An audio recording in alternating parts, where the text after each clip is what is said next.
end that ties into what we were speaking about politicized violence.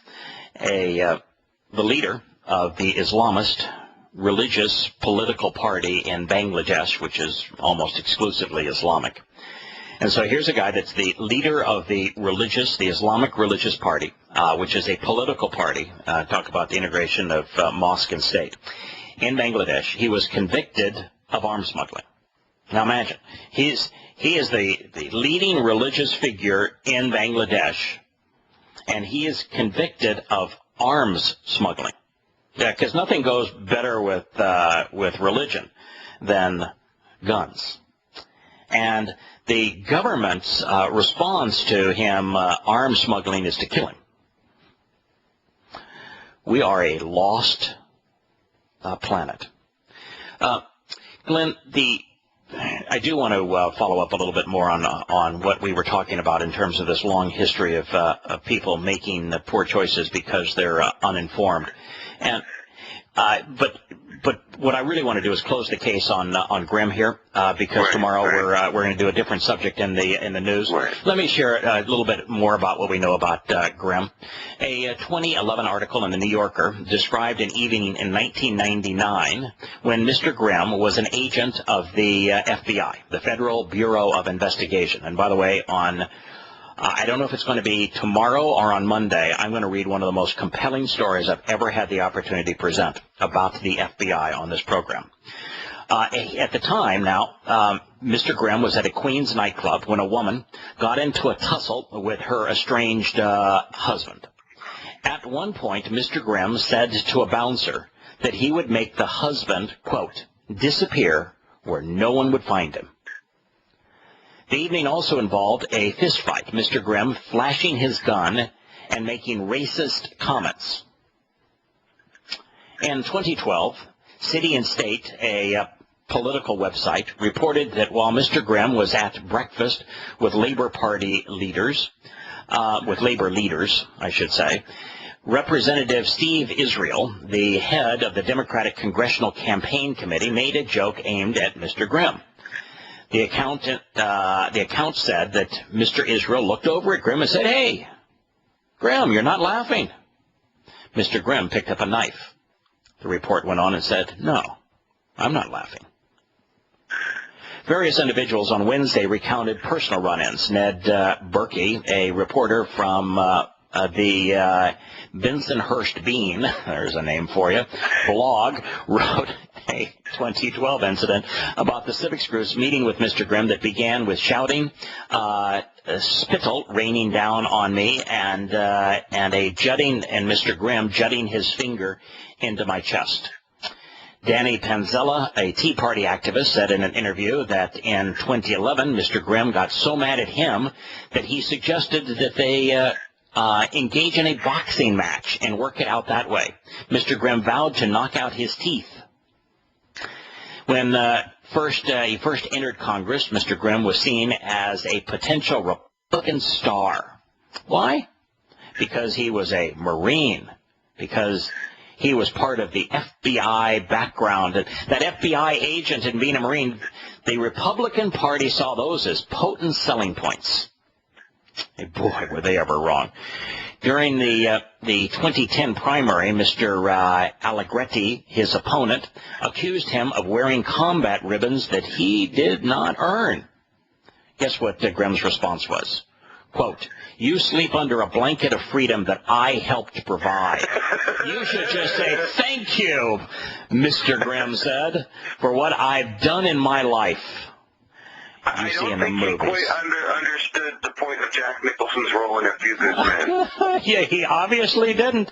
You know, that is a quote from A Few Good Men, where Jack Nicholson broke the law, where he caused a young man to die, where he was willing to have innocent men go to jail for the rest of their lives so that he would not be held responsible for inciting the murder of another person, and that hiding behind this blanket of presumed patriotism and zeal for the military is Yeah, Nicholson was convicted in that movie, and here he cites it under that same myth. And that's this horrible myth that exists in America, that our military provides us freedom.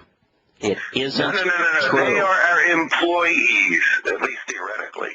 Well, not only are they employees, they don't provide our freedom. They don't protect our freedom. They don't provide our freedom. There is nothing the U.S. Marine Corps has done in the last 50 years that has been in any way, shape, or form could be construed as providing liberty for Americans.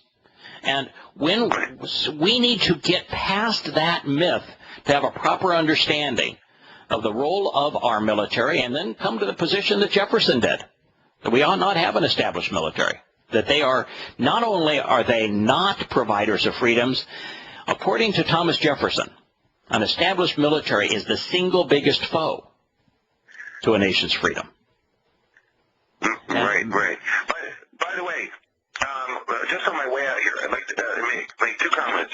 Yes. Number one, I appreciate the fact that you don't hold out false hope to the audience. I get rather frustrated sometimes listening to talk radio show hosts who say, well, if we only did that, or we have solutions, or if we did this or we did that. The problem is sin and corruption and ever-increasing wickedness, and we know from the prophets where this is going. We know from the scriptures where this is going. So all these notions of these, like suddenly, well, if there were only simply a huge outbreak of virtue and everybody decided to do right, this is how we could fix it. It's not going to be fixed. It's going to be judged. So I appreciate the fact that you're candid and forthright about that. On one hand. Before you make your next point, there is this idea of properly exposing and condemning religious and political and military and media institutions and economic institutions to show that there is no way of resolving these problems. They are all going to get worse, and that therefore we should walk away from them. We should recognize that we should not be dependent upon them. We shouldn't support them. That while that is all valid, and while there is no way to fix them, there still is hope. It's just that the hope is not national. The hope is not religious. The hope is not institutionalized. The hope is individual, and the hope comes from the covenant. So we do provide hope in the last segment of the show, but the hope is all individual. For the system, not for the whole world, but hope for the remnant of those who listen. Wisdom cries aloud in the marketplace, in the streets. I'm agreeing with you. I'm agreeing. We're in violent agreement once again. Yes, and then one last thing is, given that we have no shortage of lamentations and polemics and ad hominem about the wickedness of the state of the world and mankind's black heart and all that sort of thing, have you considered, and while it's important sometimes to curse this darkness, but also to light the candle, have you considered at all possibly changing the time proportioning of your program to dedicate perhaps less time to the condemnation of the wickedness and more time to the elucidating of Yahweh's covenant? That's another great comment. As a matter of fact, we're going to make a transition right now to an individual who wrote me an email that speaks of that particular path. And it is a debate that I have regularly. My hope is that our listeners, and there are tens of thousands of listeners to this program around the world, that they call radio stations and that they get this show syndicated so that we reach more people. And the easiest method to do that, the most direct method to do that, is the political commentary, that the report of the news. This news and commentary segment of the program makes that more viable, and it earns us the opportunity with credibility then to introduce Yahowah's message. That said, I think that the majority of people who listen to this program regularly while they learn from and enjoy, and they write me letters that say they learn from and enjoy the commentary on the news, they absolutely prefer the commentary on the Torah and prophets, because that is the solution, that is the candle, that is the light, that's the value, and that's the only reason that we're exposing and condemning human institutions, is to get people to question them so that they're open to Yahowah's truth. And so it is a real debate with me. Now, we do have one program. Go ahead, I'm sorry. Okay, there's one caveat I do want to throw in, is that on Fridays I do another hour and a half program. It's called, it's on Blog Talk Radio. It's called the Shabbat Scripture Study, the Shabbat Torah Study. And we devote an entire hour and a half strictly to Yahowah's Torah, prophets, and Psalms, and there's no other subject that is discussed. Right, exactly. So, for a minute there, I was always hearing Richard Dawson in The Running Man telling Arnold Schwarzenegger, "We give them what they want, Ben." No, I don't. In fact, that was the whole idea of this program, is not to have any alliances with what people want. We were not going to cater and form a bridge to Republicans or Democrats or Tea Partyists or Christians or Muslims or economic interests. That we were just going to deliver the truth. We were going to present the news in the most enlightening, informative way absolutely possible, with a commentary that no one else is providing, and then to transition to insights into Yahowah's Torah, prophets, and Psalms. And if there, what I wish is that there were others telling the truth about the news, as opposed to being a hack for Republican or Democratic politics. And I wish there were others that were telling the truth about the Torah and presenting Yahowah's testimony as He intended. I wish there were others doing this. And I wish we could promote others doing it, because I don't claim to be the least bit qualified to do either. This is a mission that needs to be done, and both need to be done. It's really how much time do we devote to each. Yeah, right, exactly. There's much in the way of the Torah, prophets, and Psalms looming ahead yet to be covered. Yes, there is. Thank you very much. Okay, thank you, Glenn. Marvelous call. With Glenn now having contributed mightily to the first hour and 15 minutes of this program, we're going to turn to Bill, someone who I met a couple of days ago by email. And we're going to talk about Bill's journey out of 55 years in Christianity, when Shattering Myths continues after the commercial break.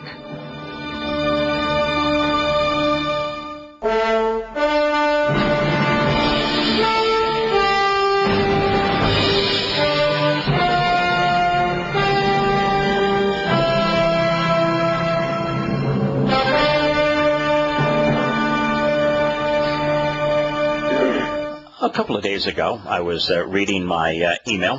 This email came to, and any one of you that wishes to email me can reach me the same way at yada at yadayah.com. So yada, the Hebrew word for no, Y-A-D-A, at yadayah.com.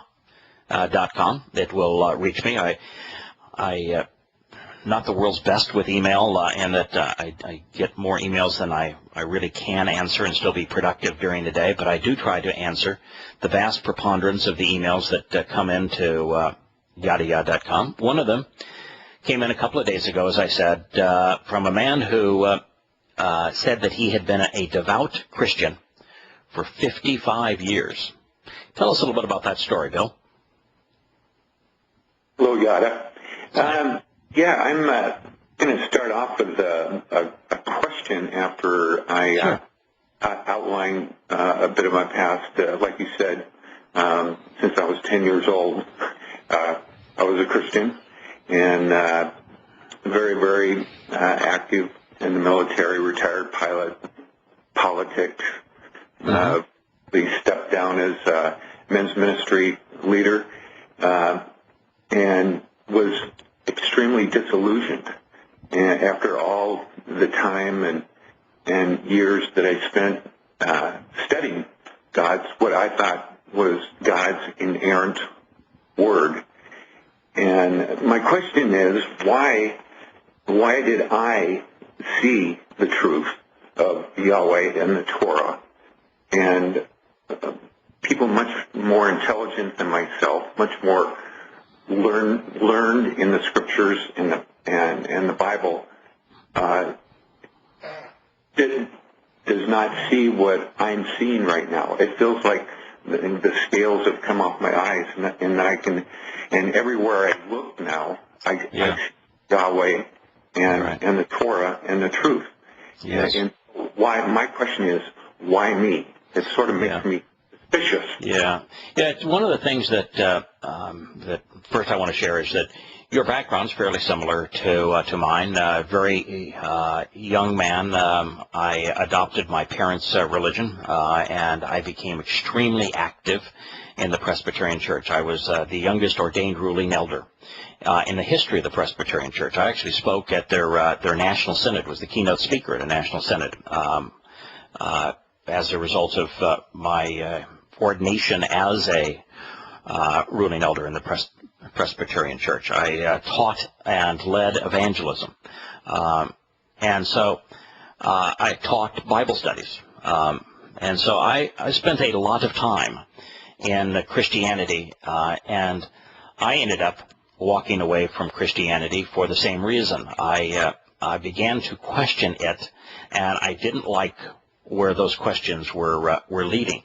I'm also a pilot. I was extraordinarily pro-military. I got lucky, however, as it relates to my participating in the military. I was the first year of the lottery where they did not draft the lottery participants for the Vietnam War, because at the time I was very pro-military. I was in favor of the Vietnam War, and I would have gone, and my personality would have gotten me killed. And so I am glad that I was the first year where they did not draft the lottery participants. The answer to your question, Bill, is attitudinal. I do think it helps to be smart.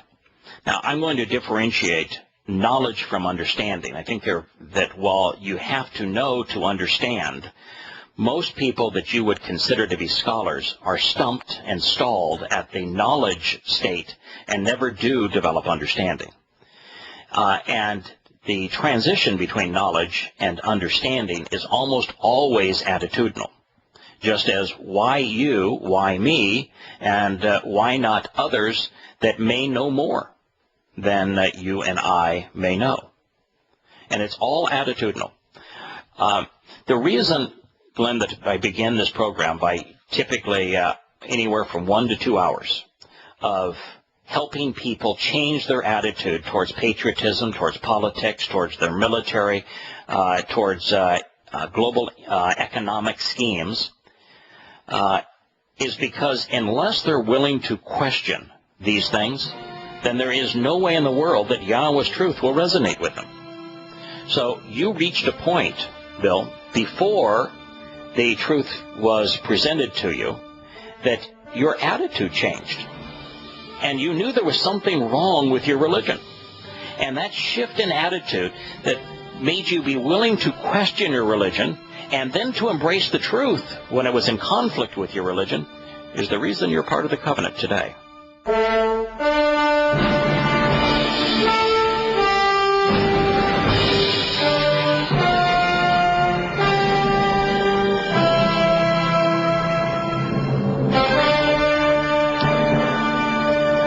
Welcome back to Shattering Myths. We're having a conversation with Bill, who's calling in from Washington.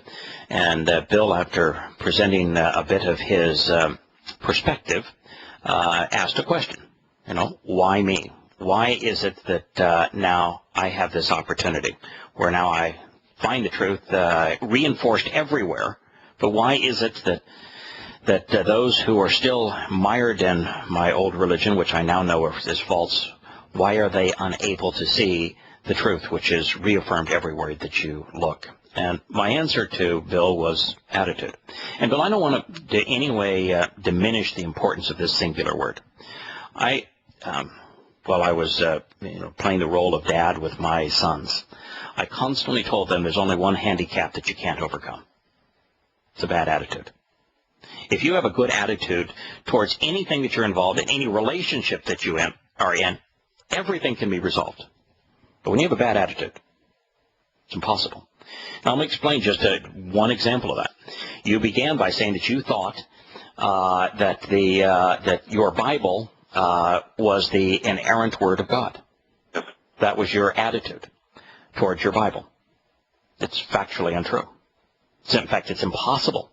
I know that now. Yeah. And all you have to do is recognize a little bit of research that the 69 extant manuscripts, codexes that we have on papyrus of the what's called the Christian New Testament. Of course, there is no New Testament, but that's what the book's called today. That we have 69 extant pre-Constantine manuscripts, and they differ in more than 300,000 places from the post-Constantine manuscripts that provide the basis for the translations for the Christian New Testament. They differ in over 300,000 places, and there's only 182,000 words. So when you have differences of that magnitude between the oldest manuscripts and what you claim, or what the Christians will claim is the inerrant Word of God, that position is wholly and completely ignorant, in total conflict with the facts. But also, Bill, as you know, it's irrational. And it's irrational because what Paul had to say, and his words comprise half of the Christian New Testament, his words are in direct conflict with Yahowah's words in the Torah and the prophets. And so if God said that his seven-step plan is the means to reward his covenant children with the benefits of his covenant, and that there's only one covenant, and that there are 5 conditions that we must respond to participate in that covenant, and Paul says, that circumcision, which is one of those conditions, is counterproductive. If you're circumcised, you can't be saved. And if he says the Torah is incapable of saving you, when God said exactly the opposite, it's impossible that a book which conflicts on its main thesis can be inerrant. It's irrational, right? Yes. So, the difference between you today and the reason you're in this unique position today, the reason I am, is that we both changed our attitude to the point we were willing to question our religion. You have to be willing to question your politics. So that's a very bold move in a society that condemns those who questions what society promotes. Yes. And I'd like to ask you one more question before I have to leave for a granddaughter's school, grandparents' school luncheon. Okay. But my question has to do with family. My 4 adult children and 10 grandchildren have reacted from confusion to outright anger, to forbidding me to talk to my grandchildren about this, and also along the same line, do I talk to my pastor and my elders and stop making excuses for not going to church and just tell them why I'm not going to church? And so it's so new, I don't know really how to handle it. And a few tips or a few. Sure. Yeah, and I may talk on this longer than you can remain, and if that's the case, then please listen to the archives. Bill, my answer is that Yahowah told us that it would be exactly this way. He told us that fathers would corrupt their own children, and he said that the influence of that would be generational, just as you are witnessing your children corrupt their children. So he actually etched that in stone. that we would corrupt our children to the third and the fourth generation. So we ought not be surprised. Yosha is cited 3 different times telling listeners that he did not come to bring peace. He didn't come to bring unity, that he came to bring division, and that if you accepted what he said, that you would be an outcast. He says, you need to understand that if you embrace what I'm telling you, that if you embrace the fact that I'm the living representation of the Torah, and you follow me, then your children will disown you. Your parents will disown you.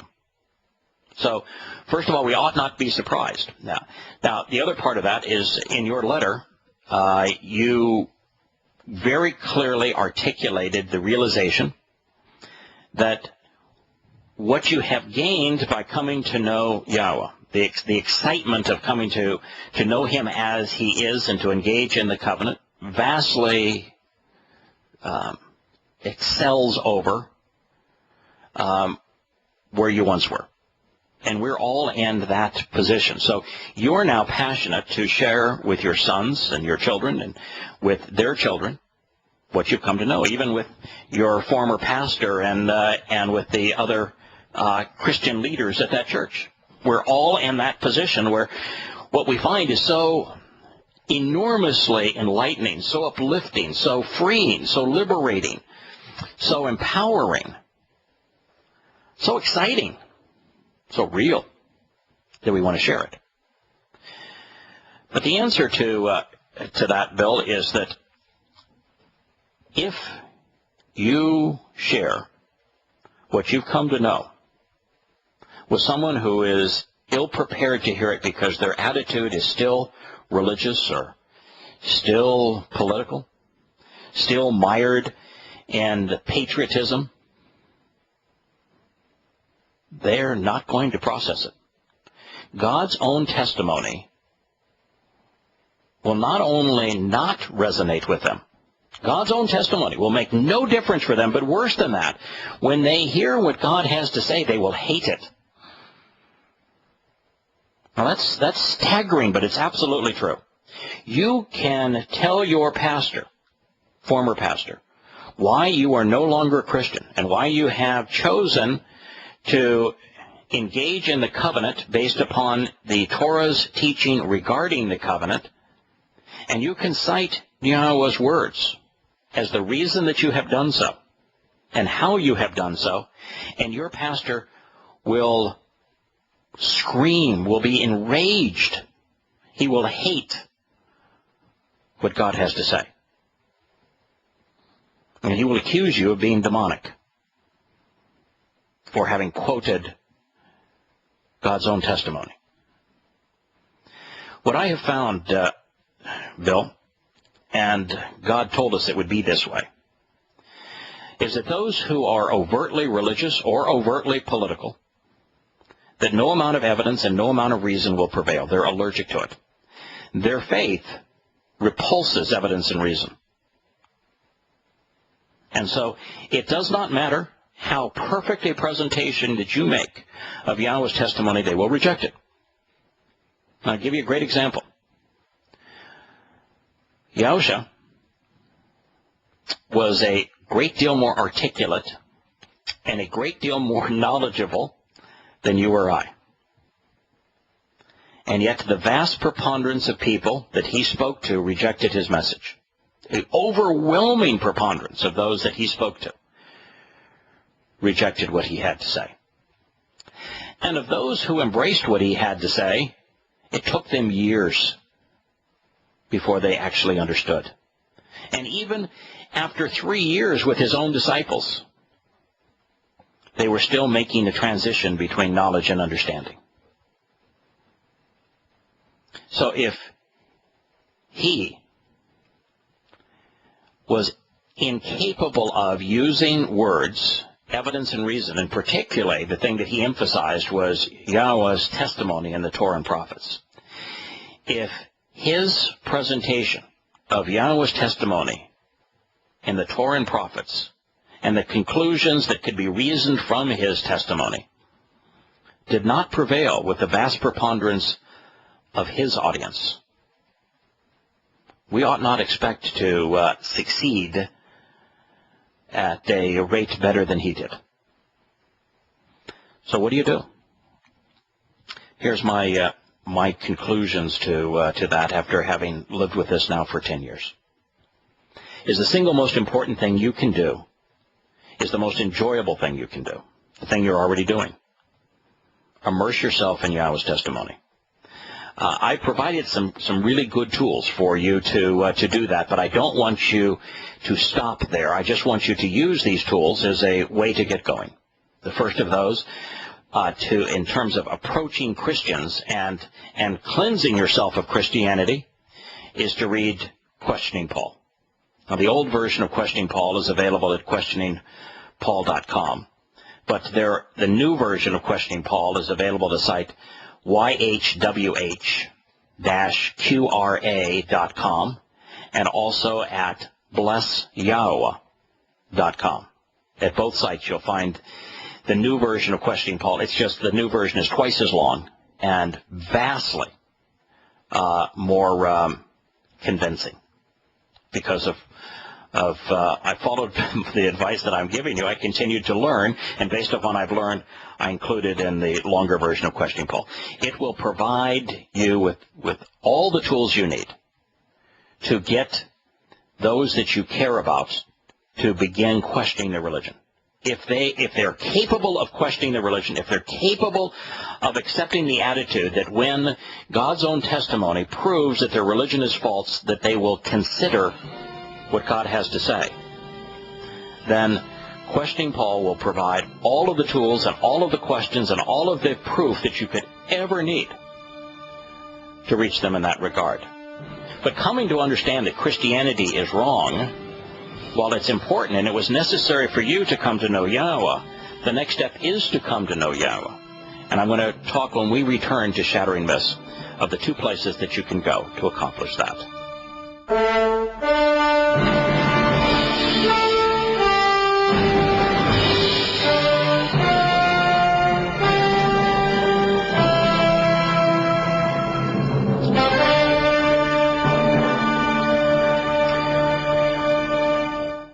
Welcome back to Shattering Myths. We're addressing a question that was asked by a man who had been a Christian for 55 years. In fact, I'm going to share a little bit about the email that he initially wrote to me and my response to him, because it leads to the other two sites that I was going to suggest that he read. He wrote this 3 days ago. Yada. More people than you could possibly imagine are listening to you around the world. Please keep doing what you're doing. Never be discouraged. You have opened my eyes to Yahowah and to his Torah. I have been a devout Christian for 55 years, and all Christians I've shared Yahowah with think I'm crazy. I love my 4 children and 10 grandchildren. What can I do? I want all of them to know the way to life is Yahowah. I am retired military. I am a previous politician. I'm a retired airline pilot. I was a men's ministry leader, and now I'm an outcast. It is all worth the peace and understanding I have now. So keep it up, Greg. Yada. I read Tea with Terrace when I first came out. I had no idea that it would have this kind of an effect on my life. You know, he mentioned my name and called it Began and Yada. I do want to say before I share with my response to him that I recommend strongly that you go to the Bless Yahowah website. It's beautifully done. It is presented by a man who I've come to know online. First name is Richard. And Richard does one thing in the site that I'm not crazy about, only one, but most of the attitude and presentation on the site I am in complete accord with. And that is that he does not use Yada, but instead my actual name in the presentation of Questioning Paul and of An Introduction to God and of Yada Yah, which are the books that we'll speak of in a moment. You know, when I wrote Prophet of Doom, it was important that I write Prophet of Doom under my real name. And the reason is that everyone that had been willing to criticize Islam was being threatened, hunted down by Muslims, had fatwas against them, death threats, and had to go into hiding. And almost all of them used fictitious names under which to write. And I was so convinced by Yahowah himself that I would never have to duck, I would never have to go into hiding, that I could do thousands of radio interviews, I could publish this response to Islam called Tea with Terrorists and then Prophet of Doom openly under my actual name, and that I would have nothing to fear. My family and I would have nothing to fear from Muslims because of what God had promised to do. And so it was important to write that, not under a fictitious name, but under my real name, to say, you know, I will personally stand behind this.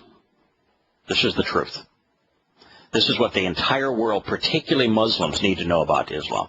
This is the most comprehensive, the best documented, the most contextual and complete presentation of the Islamic scriptures, their Quran and Hadith, ever written.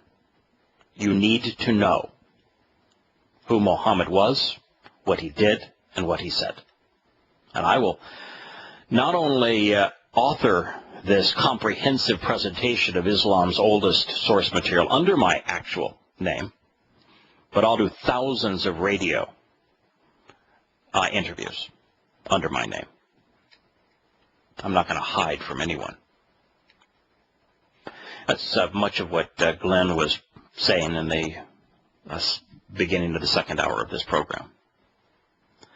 God has a plan for those who are willing to convey his truth.